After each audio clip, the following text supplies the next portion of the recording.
if you look at what you produce solely, if nobody is consuming, that economy grounds to a halt. And so I can tell you that what is keeping most economies in the world afloat lately is the consumption across the African continent. And as long as that is the case, then the democratic dividend that you're talking about is there. Across the West, a lot of their factories and production are not having enough manpower to feed into them. Some of the facts we've seen recently is where the UK has shut its borders to students from the global south, and at the same time, those schools are now shutting down because they are not having customers. And so it's a problem, but it's also a solution.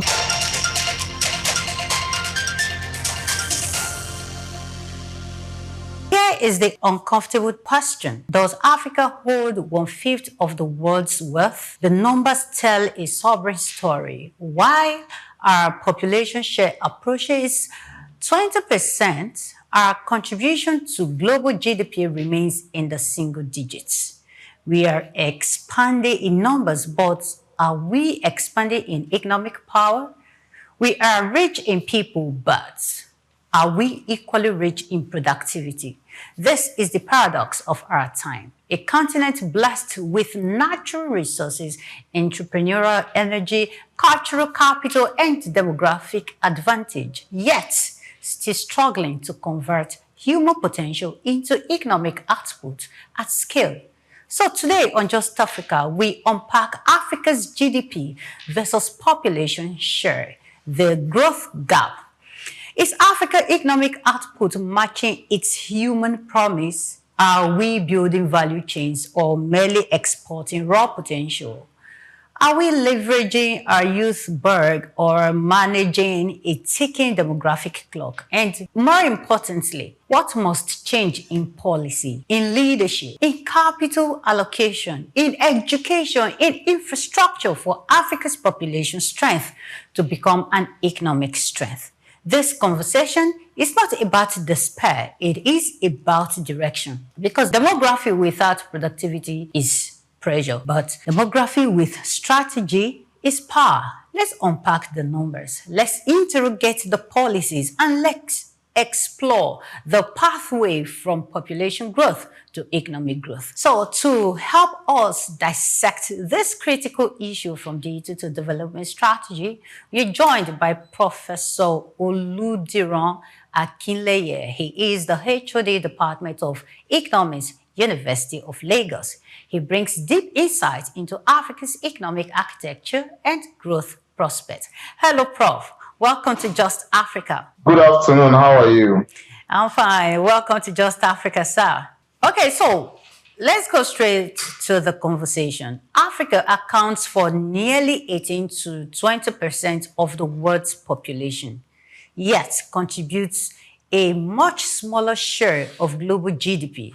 From an economic standpoint, why does this gap exist? Well, there is indeed a gap, but first you also need to look at the metrics that you're discussing. For one, there are historical injustices that have shaped the global economic architecture. And much of the global economy has assigned roles to certain sectors of the world. In the case of Africa, it is an extractive continent. And there's an ongoing issue with African governments trying to get some value addition to the materials that are extracted from the continent. And there's some pushback from the entrenched architecture. And so, yes, that imbalance is there, but I really think with some rework, it need not be as drastic as it should be. That's on one side. Now, in respect of the population, I can tell you that the facts are even probably more damning than you provide. When you look at absolutes, obviously, Africa still has the plurality, but where the issue is when you're looking at the population distribution or the population pyramid.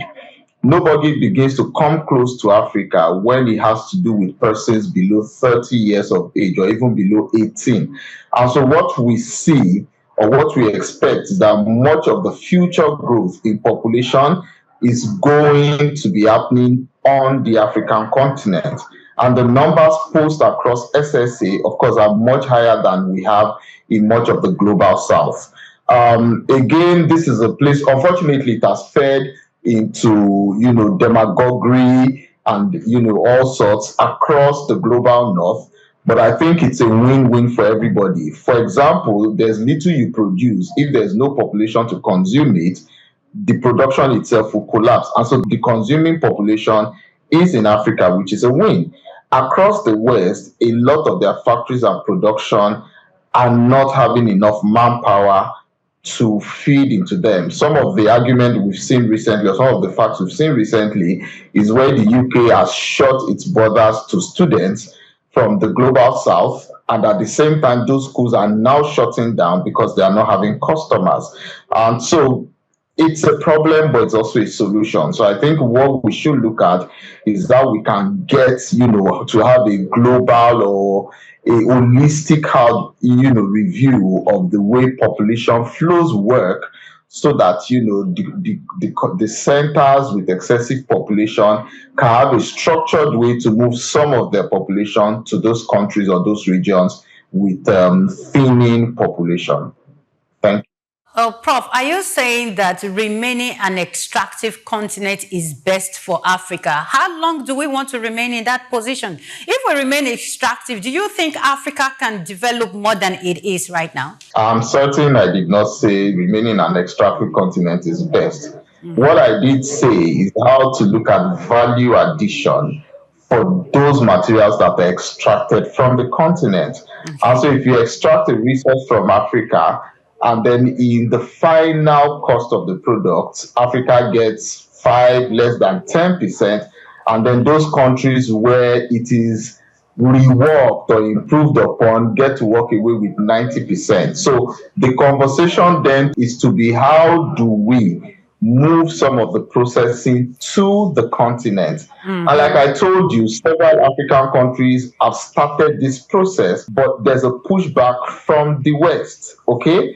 And this is something that, has been on for a long time. I'm sure you know the history of Patrice Lumumba. You hear the growls of the Francophone countries vis-a-vis their relationship with France. But I think a continent-wide approach would go a long way in moving this. So you can only produce what is native to you. So if what you have is extractive, then all you can then do is to say, look, how do we move the processing of our natural resources to be on the continent, employ people on the continent, create infrastructure on the continent, fund programs on the continent, rather than move it to the West, and then the same West packages it and then brings it back to you. So that's the issue. Okay. All right. So, Prof, how should we properly interpret GDP in the Africa context? Does it fully capture the continent's real economic activity? Okay. Well, now, the moment you put real, now that's a problem in itself, because real means something, not English in economics. But the nature of measuring economic activity, unfortunately, is skewed towards formality. Okay? Unfortunately, on the African continent, much of the data that we have is actually informal. Okay, I had a conversation on Friday about someone, we're looking at we're in a very posh location, and we're looking at the people selling food there. Now, if we were to ask an investor, I say, somebody wants to sell food on the island, and he needs 50, 60, 100 million to put it, or you were said, and you were also told, but there's this other woman who wants to sell amala on the mainland, and she needs just maybe 2 million, maybe 5 million naira. In most instances, people are going to put down the 50, 60 million because that's the one that looks attractive. However, the data that we're seeing from some of the people that are delivering food is that those people that are selling amala, selling spaghetti, selling, street food, that some of these guys are turning over billions in sales within months. And so that's what we're talking about, the informal economy. Much of those of us that are educated today working formal employment were trained by parents who were involved in informal employment. But when the data is put together, what is skewed towards formal employment, and a lot of what people do is actually not captured. And so the nature of the capturing itself is deficient. If this is improved, I'm certain that a lot of the data across the continent is going to improve. But then, is that the best the continent can do? Hell no, we can do way better. One of the things we've since Yeah. observed is that intra-African trade is actually the lowest across the world.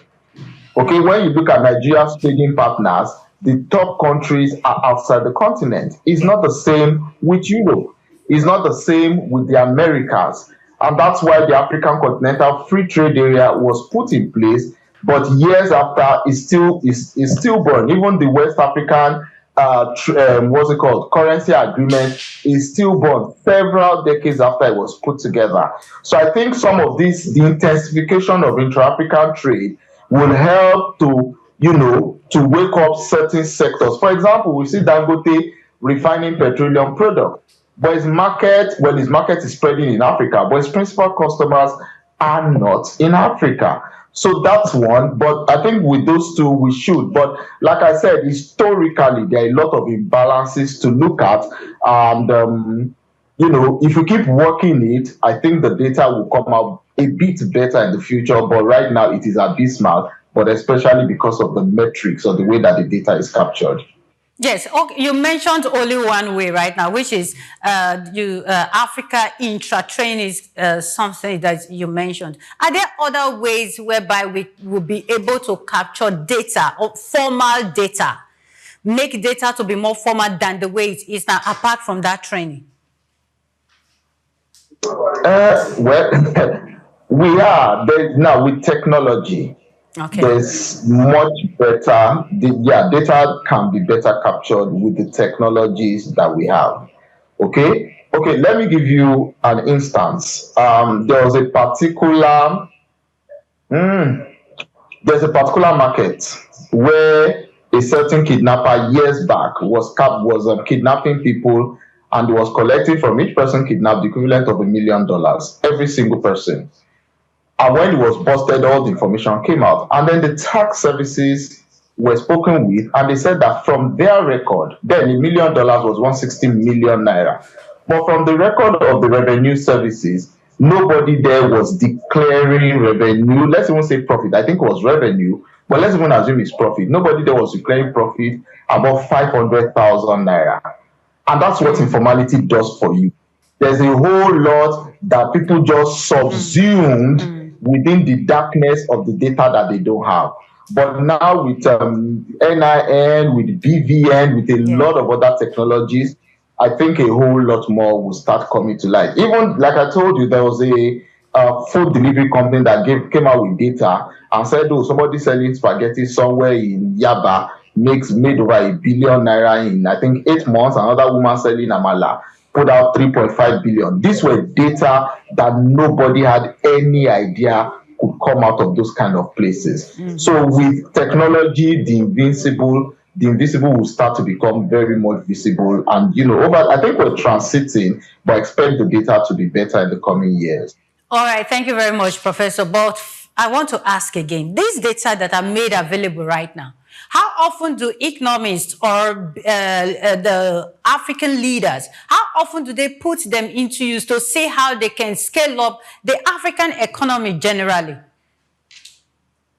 Okay, good one. Now, this data first, because of the opacity of this kind of data, you go to a market and say, well, how much do you guys make? We're trying to plan interventions for you.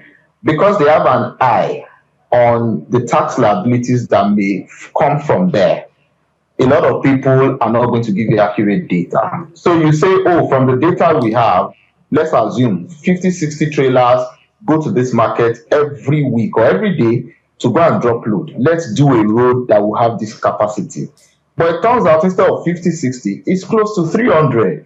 So even when you make the roads available, general infrastructure, it is generally insufficient because you never had good data to work with. That's one. Secondly, as much as the government recognizes informality at every point you always want to transition people from informality to formality, for the Okay. same reason I just gave right now. And Yes. that's, to see the kind of efforts that are going into it.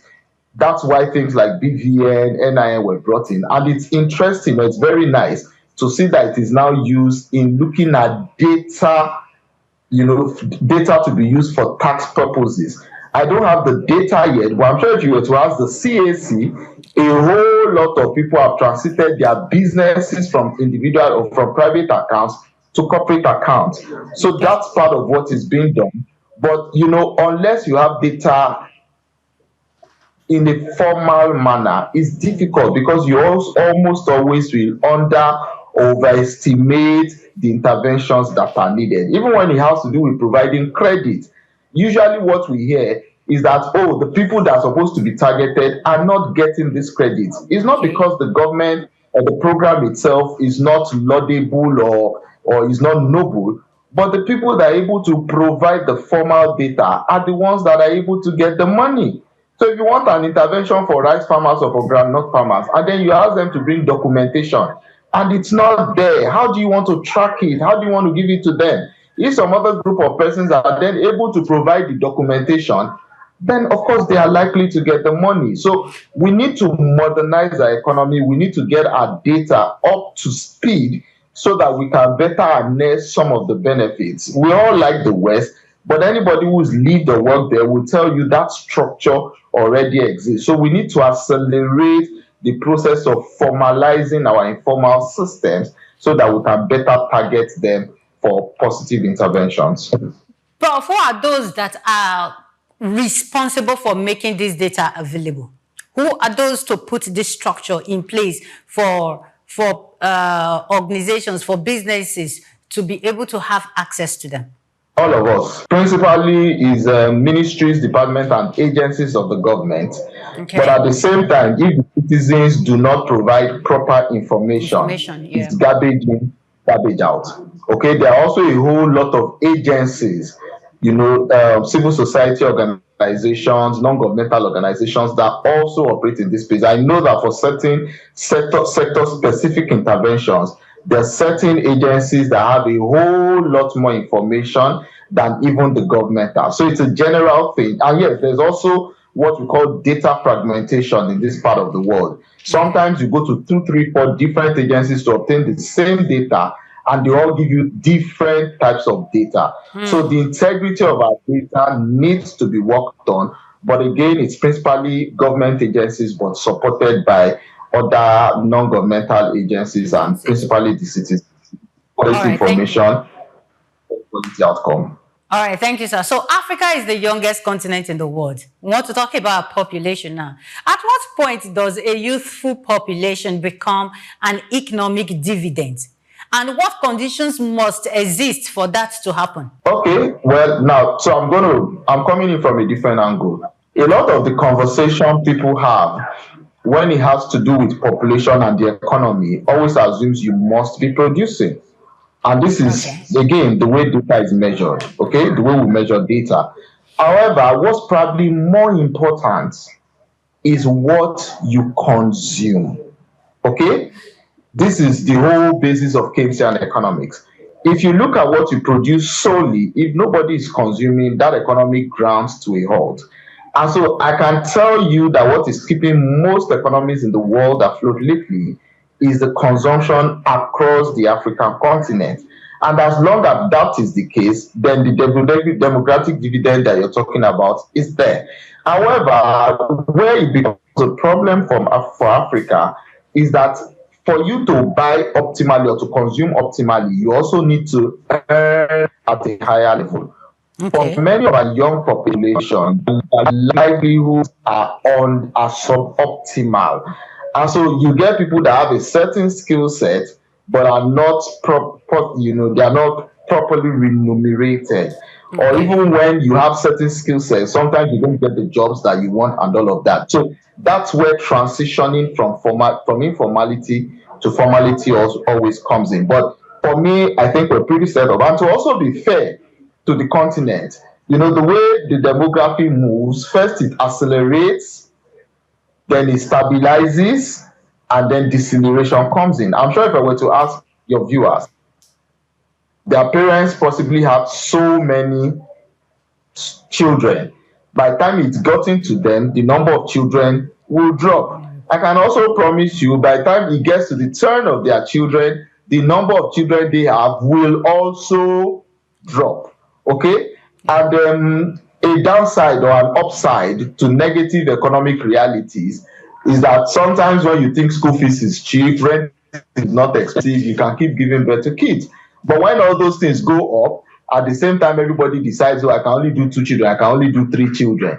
So I think in the next 20, 30, 40 years, we're likely to peak, and then the population starts to drop. Unfortunately, for the countries that have achieved this nirvana or El Dorado, now another problem are setting, because now they are now encouraging their citizens to start giving birth again. So it's a very convoluted circle, but like I said, it's a problem until it's no longer a problem, and then you are looking for a solution to it. Africa is known as the consuming continent. We are always consuming. And you said what we consume is important, and it's more important than what you produce. If Africa does not produce, how do we now create a job for the population, the young population that we are talking about, that we have right now, not that we are even talking about? How do we create jobs for them? Because many people are out of jobs. Now, I beg to disagree. Africa produces, but the share of the output that remains in Africa is a problem. People are in jobs, but they are improperly remunerated, because the share of production profit that stays on the continent is very low. A good example, Nigeria would sell crude oil at, say, for a current market price, $70-$75. It goes outside the country, it gets refined, it comes back in many forms, and then you spend multiples of that amount to buy it back. So the move towards siting processing factories or facilities on the continent is a first step to increase the quality of jobs that are available to young people. On the issue of many people are not out of jobs, that's still your interpretation of employment strictly within formal formats.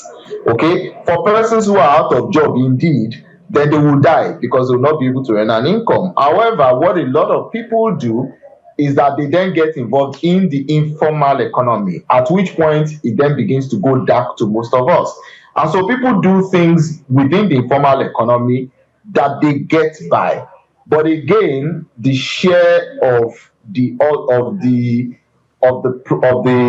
outputs, the share of proportion of the output that gets to them remains low. And so the policy option, which, like I said, a number of African countries are already into, is then to say, look, how do we put value addition on the table for our production? I think just last week the president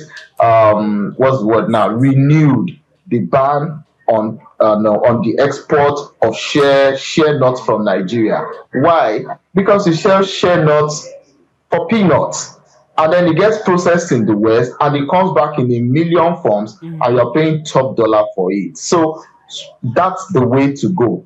But the way this works is that you get into a problem over several years. For you to get the solution, it will also take several years. There's no silver bullet.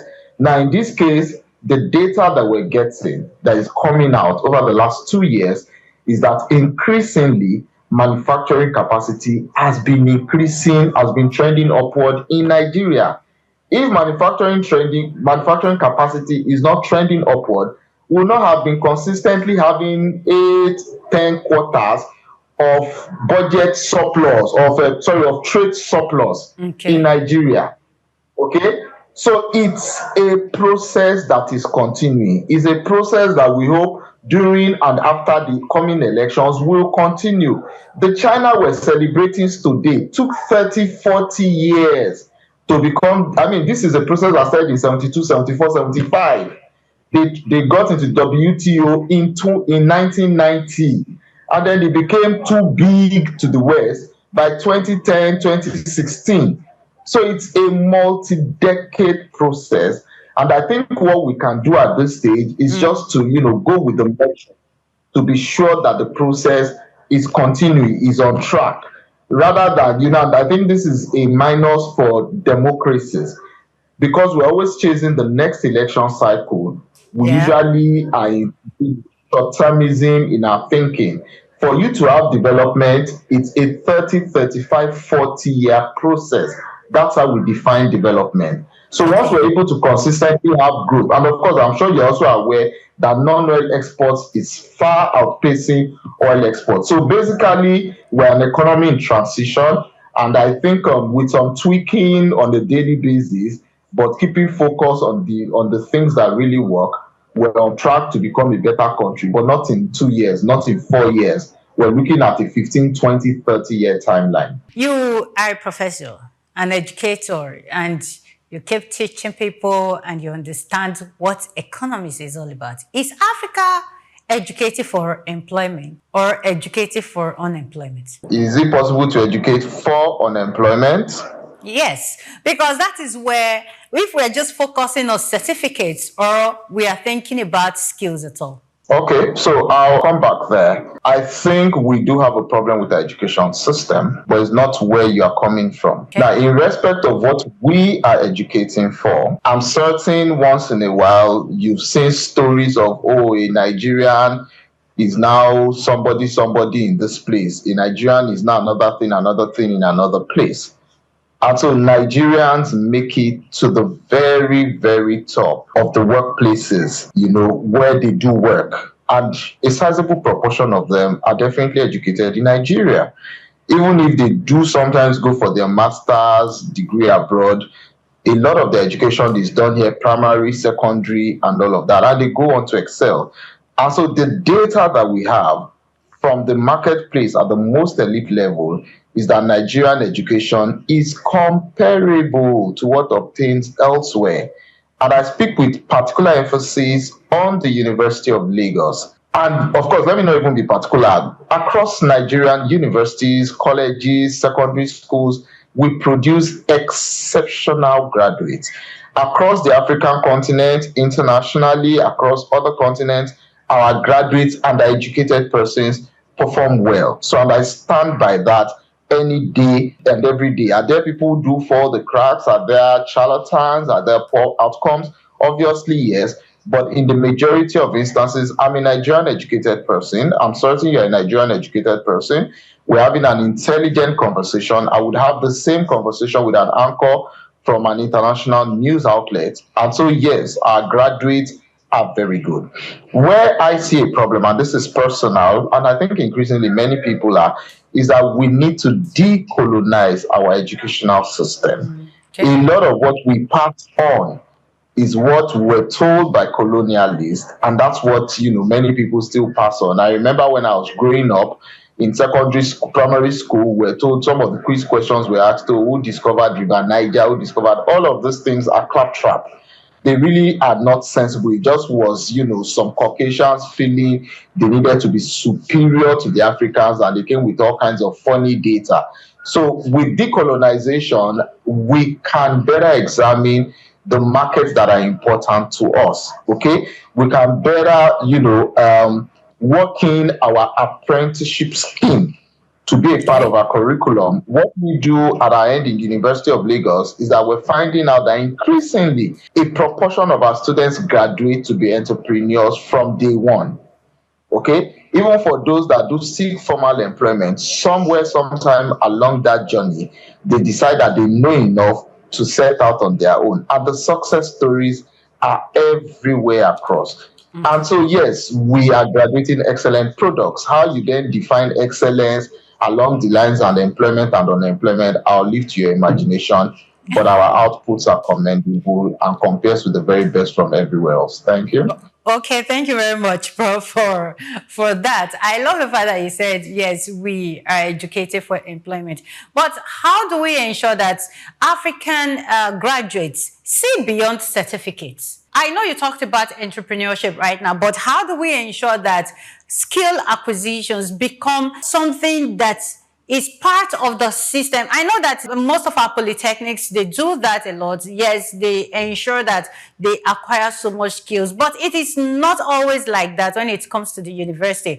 And so when the graduates come out, they go out looking for jobs, and when there are no jobs, they tell you a graduate is doing some kind of menial jobs and all that. Skill acquisition, I believe it contributes to the economy of every nation, of every continent. How do we ensure it becomes something very important in our educational systems? All right, thank you. You produce, what we say is that the market is king. So if you're a producer of graduates, you produce what the market is looking for. So if Sook TV or Sook News advertises and says, oh, we want a mass communication graduate who should graduate with a second class upper, that's what we will produce for you. So we will produce for the market what the market asks for. I don't know if you've ever what's the word now? I don't know if you're privy to this interview given by Strive Masiyiwa, the CEO of Econet Wireless.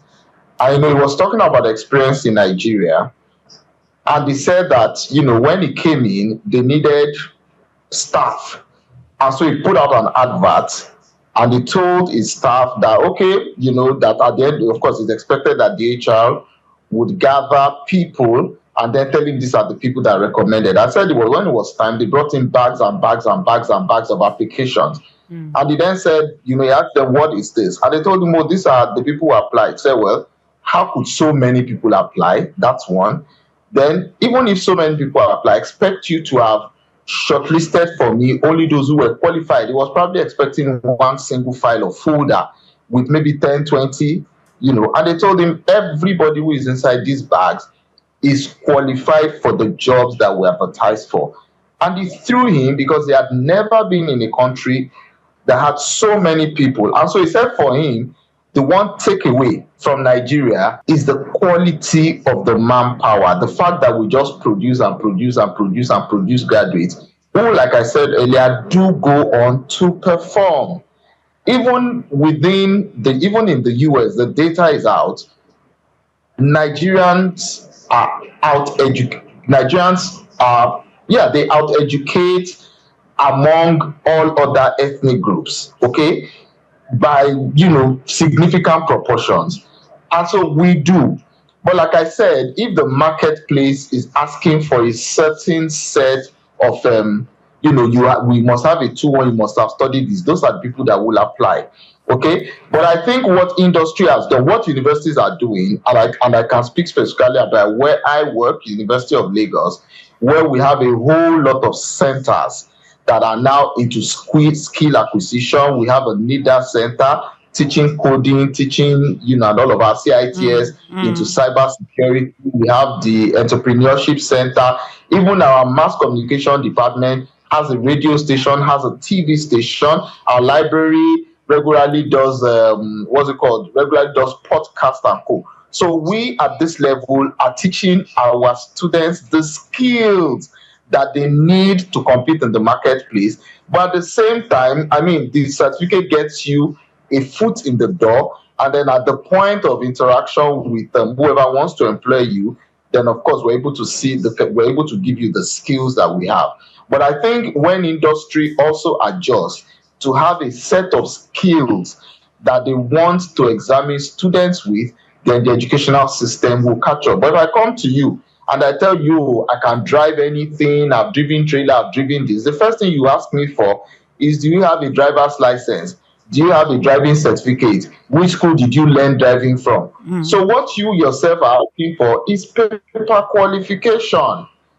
And if the man who can drive far better than I, who have all of those things, is not employed, the message you are telling him is, when your children are coming, make sure they have the paper, even if they cannot drive as well as you can. So it's a chicken and egg problem. We need to make it work some way. But like I said, most universities lately are actually putting skills, within their student mix. In my department, we get our students to go out for internships.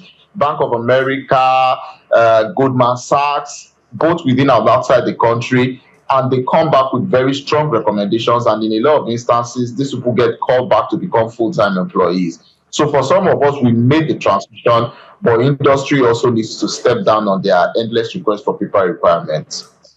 Yeah, thank you so much, Prof. I really appreciate your insight. But before we go, we want to talk about some of the policies in Africa. Do you think the policies we have is helping the African GDP, or maybe there are some policies that need to be touched, that need to be made, or that need to be removed, as in they should go into extinction completely to help the Africa economy grow and meet up with the world standard?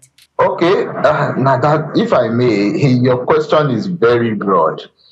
And I fear that you are falling into the Western mindset. Africa is not one size fits all.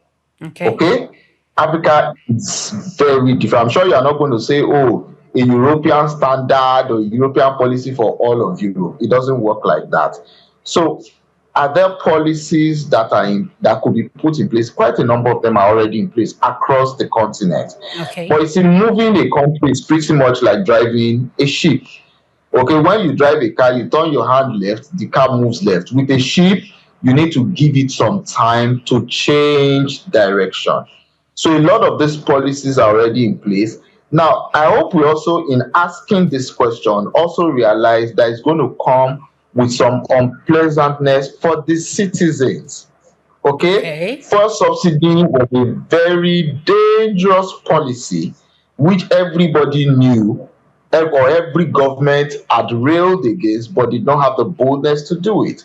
We finally got it done, and you saw the pushback that came from the country because it had been done. Okay, we are also aware that having multiple exchange rates was not in our best interest. But of course, when the dollar went up, everybody complained. So I think in this case we should be careful what we ask for. But again, many of these are already, and in real time, as the effects are being felt, then some of the adjustments are being made. But please let us reduce expectations. These things will take several decades to come to full fruition. For example, we mentioned the Southwest and talk about the educational strides it has made. But when kids were being forced to school, then some people complained and said, "Oh, you are forcing my child to school. I need him to go to the farm." And now we are all enjoying the benefits. But it is 40, 50 years after Awolowo instituted the policy. A lot of the infrastructure we're enjoying today were felt to be go on wasting money in the 1970s. Okay, you saw the outcry when the coastal road was proposed. Now imagine that Lekki Epe corridor without that aspect of the coastal road that is already ready for use, and so forth and so on. The airport in Lagos is being reconstructed. You saw the outcry from people who said there is a lot of money for a single airport. So I think for the media, reduce your expectations, then get people who don't necessarily shout or scream wolf at every instance, and bring on people who know or who have an idea of the larger picture. But for me personally, and this all my friends know, I tell them that look, Nigeria is the frontier, it's a frontier economy. You can see the big changes that have happened on several fronts in Nigeria. And I tell people, look, Nigeria is the country, is that continent. Well, Nigeria is that country. I don't like this continental thing. Nigeria is that country you want to put your money in, because the returns in the next couple of years and decades are going to be mad. Okay, a good example, look at real estate across Lagos. How much were these real estates 10, 15, 20 years ago? How much are they now? And if you understand the law of supply and demand, the supply is almost non-existent, but the demand can only increase. So you know that capital appreciation is going to be an even bigger problem in the future. And of course, we know with the problem comes opportunity. So on and on and on like that. So thank you. Yeah, thank you very much, Prof. Okay, so if you were advising, as we're rounding off right now, if you were advising an African leader or a Nigerian leader, as the case may be, on economy, what would be your 5 top economic priorities that you would recommend that you should work on? Now that's it. Okay. The first one For Nigeria, I can speak for Nigeria, definitively. Okay. The first one, well, they are not more important than the other, so I'll just list a bucket list. Number one, power. Now, mind you, when I say power, by implication, it means you must be ready to pay for power. If you generate a kilowatt hour of power for 180 naira, it doesn't make sense expecting the power holding company to sell it to you at 65 naira. So if you indeed want power, are we all ready to be on band A and pay band A prices? That is one. Question number two for Nigeria, tax reform, which is being undertaken, but I expect in the next 3 to 5 years, a lot of tweaking is going to take place, but it's the start, because when we get tax reform right, then a lot of the money that we need to do what needs to be done as a country will immediately be made available. So that's tax reform, that's two. Three, investment in infrastructure. We have a crazy massive infrastructure deficit. We want quality infrastructure, but nobody is ever ready to talk about how to fund the infrastructure. So that's a third problem. A fourth problem would have to be human capital development. Government likes physical infrastructure. Okay, so if you tell the government, oh, can you do a bridge, you look for the money. But the moment you now tell the same government, let's put money into education or healthcare, then a problem also happens. Then fifth, and this I think would have to do with you, like I said, they are not necessarily in any whatever. Yeah. Fifth, we need to manage information. Okay, I mean, I'm sure you're privy to it. Somebody wakes up one day and just cooks up a story out of nothing because he wants to, what's that word you guys use? He wants to trend. He wants traffic, clouds. Yeah. Or look, you don't build a responsible country along these lines. Information warfare is probably more important lately than actual warfare. If you follow was it 2016 US elections? I mean, with disinformation, people were able to turn the direction of an election. With Nigeria, at the best of times, is indiscipline. In the internet age, Nigeria is bedlam. I think something needs to be done about this. Yeah. Yeah, thank you so much, Prof. Thank you for coming on the show this afternoon. We really appreciate you so much. Thank you very much. All right, then. Bye. I hope when we reach out to you, you'll be available for us again. I hope so too. All right. Thank you very much. Okay, so Prof has said a whole lot. So it's just something in a short form. Patience is very important. We do not expect that things are going to change overnight. We do not expect that things are going to just transform. So it's going to take multiple decades, according to what the professor said. So today's conversation brings us to a simple but uncomfortable truth. Africa is not poor in people. Africa is poor in productivity. But Prof does not really agree totally. We carry nearly 1/5 of humanity, yet produce a fraction of global output. That is not a demographic failure. It is a structural one. Population is potential, but potential does not automatically convert to prosperity. The world does not reward numbers. It rewards value creation. And value creation demands three things: serious leadership, consistent policy, and productive systems. A young population can become the greatest economic force of the 21st century, but only if we educate for skills, industrialize with intent, power our economies reliably, and integrate our markets beyond speeches and summits. Demography without jobs becomes instability. Natural resources without value chains become dependency. Growth without inclusion becomes fragility. The growth gap we discussed today is not destiny. It is a decision. Africa does not need sympathy. Africa needs structure. We do not lack intelligence. We lack coordinated execution. The next 20 years will determine whether this century belongs to Africa or whether we remain a continent of potential deferred. History will not ask how many we were. it will ask what we built. I am Omevi Idolo, and this has been Just Africa. Please do well to follow us on all our social media platforms at Sook News Television and subscribe to the Just Africa show. Until tomorrow, bye for now.